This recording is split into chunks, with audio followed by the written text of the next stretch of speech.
Hello and welcome to Daily Reflection with Christiane. Today is the 15th of February 2021. We are going to reflect on Mark chapter 8 verses 11 to 13. The Pharisees came and began to argue with him, asking him for a sign from heaven to test him.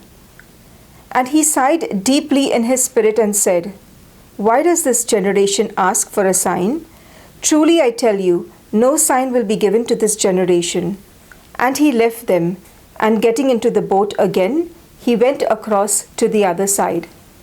This is the Gospel of the Lord.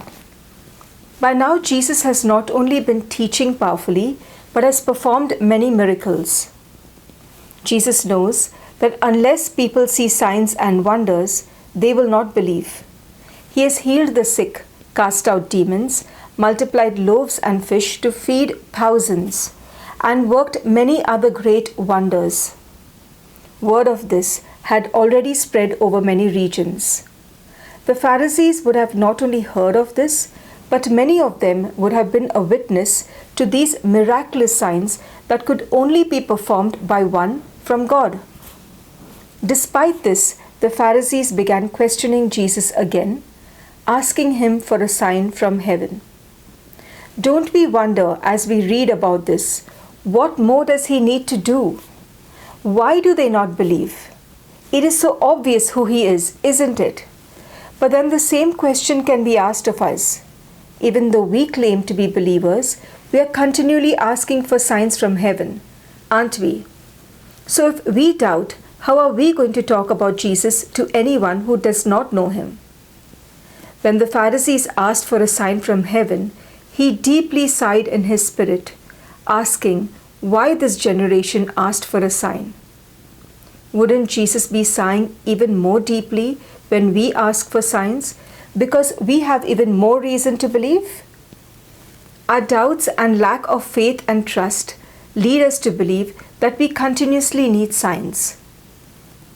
After being filled with the Holy Spirit in the upper room, Peter said, "Men of Israel, hear these words. Jesus of Nazareth, a man attested to you by God with mighty works and wonders and signs that God did through him in your midst, as you yourselves know this." And later he goes on to say, "Let the entire house of Israel know with certainty that God has made him both Lord and Messiah." The signs and wonders that Jesus performed are all written here. All we need to do is believe with total faith. Paul says that by the power of signs and wonders, by the power of the Spirit of God, I fulfilled the ministry of the gospel of Christ. So also it can be with us. With the power of the Holy Spirit, we will not only be able to speak about Jesus, but perform signs and wonders so that others may believe and we may glorify God. May we believe in order that others may believe. God bless you.